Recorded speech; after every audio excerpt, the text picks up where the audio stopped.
Optimisme pemerintah soal ekonomi Indonesia di awal 2026 terdengar sangat meyakinkan. Target pertumbuhan tembus 5,5% hingga 5,7%. Tapi pertanyaannya, ini benar-benar tanda ekonomi kuat, atau cuma efek lebaran yang sifatnya sementara? Pemerintah melalui Menteri Keuangan Purbaya Yudi Sadewa melihat langsung kondisi lapangan. Dari kunjungannya ke Pasar Tanah Abang di Jakarta hingga Pasar Beringharjo di Yogyakarta, aktivitas perdagangan terlihat ramai. Daya beli masyarakat dinilai masih cukup kuat. Namun, ada catatan penting. Di Yogyakarta, masih banyak pelaku usaha yang terbebani utang sejak pandemi COVID-19. Cicilan yang harus dibayar masih menekan arus kas mereka.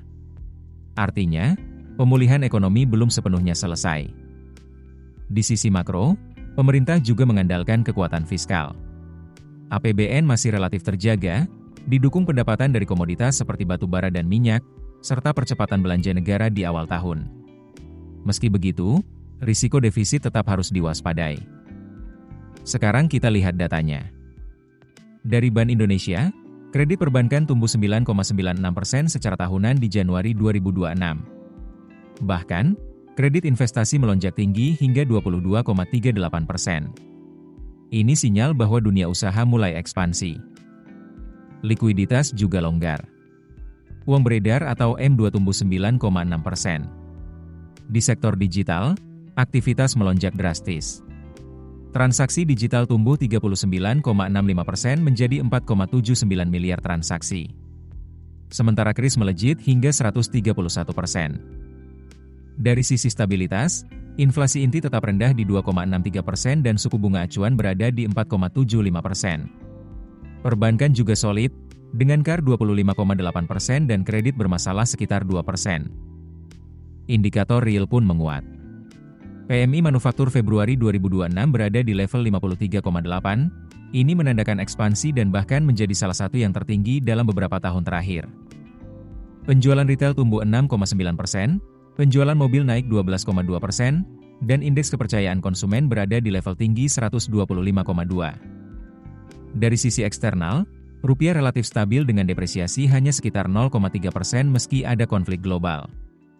Aliran modal asing juga masih masuk. Kesimpulannya, dari sisi supply dan demand, mesin ekonomi Indonesia memang sedang bergerak. Tapi, ada satu faktor penting yang tidak boleh diabaikan, momentum lebaran.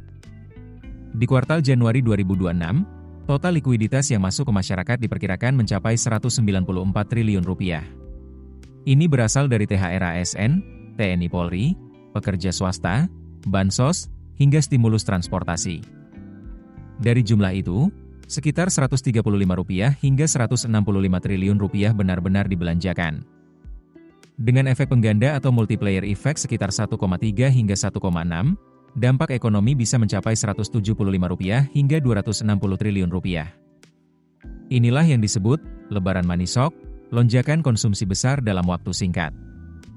Efeknya jelas, konsumsi naik, produksi ikut terdorong, kredit meningkat, dan transaksi melonjak. Tapi masalahnya, efek ini tidak berlangsung lama. Sebagian besar dorongan ekonomi di awal 2026 bersifat musiman dan siklikal. Setelah lebaran lewat, konsumsi berpotensi melambat. Belum lagi masalah struktural yang masih ada. Mulai dari beban utang pelaku usaha, dominasi asing di sektor digital, hingga ketergantungan pada komoditas. Artinya, target pertumbuhan 5,5% hingga 5,7% di kuartal 1 sangat mungkin tercapai. Tapi mempertahankannya sepanjang tahun, itu tantangan yang jauh lebih besar. Keputusan bisnis terbaik datang dari data, bukan tebakan.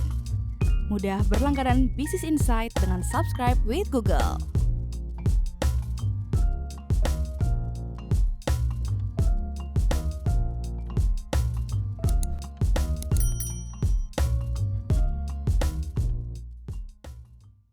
Download aplikasi Kontan sekarang di App Store atau Play Store.